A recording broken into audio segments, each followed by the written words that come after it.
নমস্কার, স্থানীয় সংবাদের পক্ষ থেকে আমি সত্যির চক্রবর্তী এই মুহূর্তে সরাসরি রয়েছি কাঁসাই নদীর যে কলমিজোড়ে যে কাঁসাই নদী, যেখানে জলের পরিমাপ করা হয়। আমরা দুপুর 11টার সময় কিন্তু জলটা দেখেছিলাম 11.525। এই মুহূর্তে বৈকাল 5:30, এই মুহূর্তে কিন্তু জলের পরিমাণটা কিছুটা কমেছে, এখন রয়েছে 11.425। সরাসরি একদম কাঁসাই নদী থেকে আপনাদেরকে আমি জলের আপডেট দিচ্ছি, আপনারা দেখতে থাকুন। সাধারণ মানুষ কি বলতে চাইছে তাদের কোথাও শুনে নেওয়া যায়।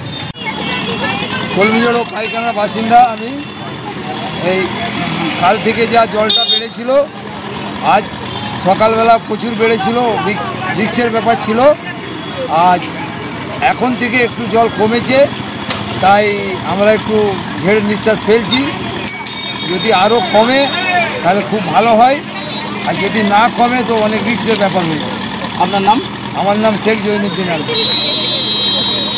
আমি এইখানকার লোক। সকালে জলের পরিমাণটা একটু বেশি ছিল, এখন বিকেলে দুপুরের পর থেকে জলটা কমেছে, অনেকটা 4 পয়েন্ট জল কমেছে, ভয়ের কোনো আতঙ্ক নেই। আপনার নাম? আমার নাম শেখ নওসর আলী।